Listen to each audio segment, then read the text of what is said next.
السلام علیکم ورحمۃ اللہ وبرکاتہ نحمده ونصلی علی رسولہ الکریم اما بعد۔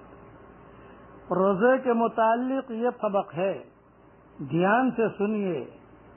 مشائخ نے روزے کے آداب میں 6 امور تحریر فرمائے ہیں۔ روزے دار کو ان کا اہتمام کرنا ضروری ہے۔ 6 امور میں ایک ایک کر کے گناؤں گا انشاءاللہ، لیکن 2-3 دن لگیں گے اس میں، اس لیے دھیان سے سنیے۔ سب سے پہلا روزے کا ادب یہ ہے نگاہ کی حفاظت۔ کسی بے محل جگہ پر نگاہ نہ پڑے، حتیٰ کہ علماء نے لکھا ہے کہ جو اپنی حور ہے نا، جو ہماری جو بیوی ہے، بیوی پر بھی شہوت کی نگاہ نہ پڑے، پھر اجنبی کا کیا ذکر ہے۔ اسی طرح کسی لہو و لعب وغیرہ ناجائز جگہ نہ پڑے۔ خاص طور سے رمضان کے مہینے میں اگر کرکٹ کا کھیل ہو تو مسلمانوں کو تو بہت احتیاط کرنا چاہیے۔ یہ ہمارا کیا تعلق کرکٹ کے کھیل سے؟ اسی طریقے سے یہ فیس بک پر بیٹھنا رمضان کے مہینے میں، اور اسی طریقے سے یہ موبائل کو لے کر جو ہے ہر وقت جو ہے واٹس ایپ ادھر ادھر کی باتیں بھیجنا رمضان کے مہینے میں، غلط غلط تصویریں دیکھنا، یہ ساری کی ساری چیزیں اس میں شامل ہے۔ اس کے لیے اپنی نگاہوں کی حفاظت یہ بہت بہت بہت ضروری ہے، کسی پر بھی نہ پڑے۔ جب بیوی پر شہوت کی نگاہ ڈالنے سے منع کیا علماء نے، بعض علماء نے لکھا ہے کہ بیوی کو بھی شہوت کی نگاہ سے نہ دیکھے۔ راستے میں آپ جا رہے ہیں، کوئی فوٹو لگے ہوئے ہیں تو ویسے ان کا دیکھنا تو ہر حال میں حرام ہی حرام ہے، لیکن یہ کہ رمضان کے مہینے میں تھوڑا اس کا کافی خیال رکھیے تاکہ آپ کا روزہ قبول ہو جائے۔ اور دوسری چیز جو ہے زبان کی حفاظت ہے۔ جھوٹ، چغل خوری، لغو بکواس، غیبت، بدگوئی، بد کلامی۔ رمضان کے مہینے میں روزے کی حالت میں ذرا آدمی کو غصہ بھی زیادہ آتا ہے، جھگڑا وغیرہ، یہ ساری کی ساری چیزیں اس میں داخل ہے۔ اس میں خاص طور سے غیبت سے بہت بچا جائے۔ ایک حدیث اور ایک قصہ مختصر سن لیجئے۔ حضور صلی اللہ علیہ وسلم کے زمانے میں 2 عورتوں نے روزہ رکھا۔ روزہ میں اتنی شدت سے انہیں بھوک لگی کہ ناقابل برداشت بن گئی۔ موت کا وقت قریب آ گیا۔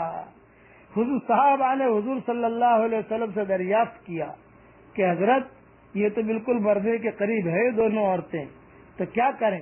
تو حضور صلی اللہ علیہ وسلم نے ایک پیالہ ان کے پاس بھیجا اور ان دونوں کو اس میں قے کرنے کا حکم فرمایا۔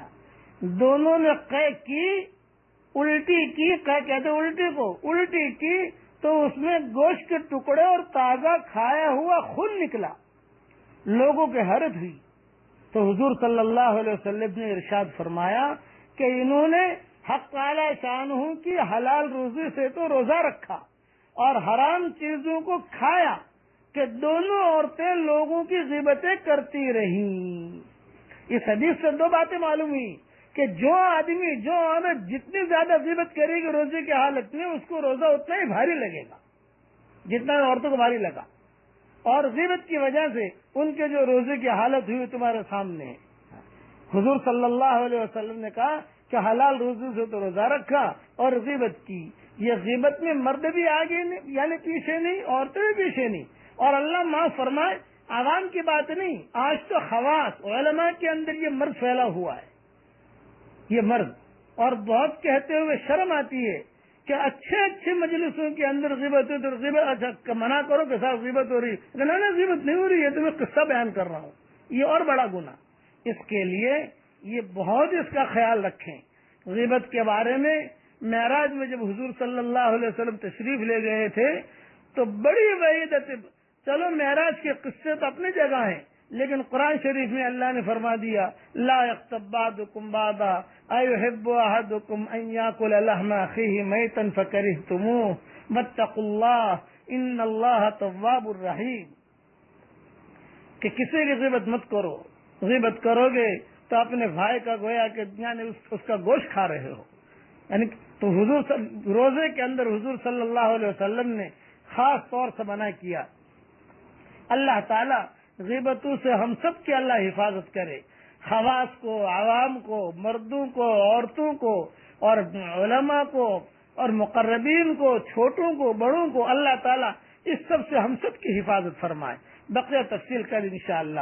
والسلام علیکم ورحمۃ اللہ وبرکاتہ. وآخر دعوانا ان الحمد للہ رب العالمین.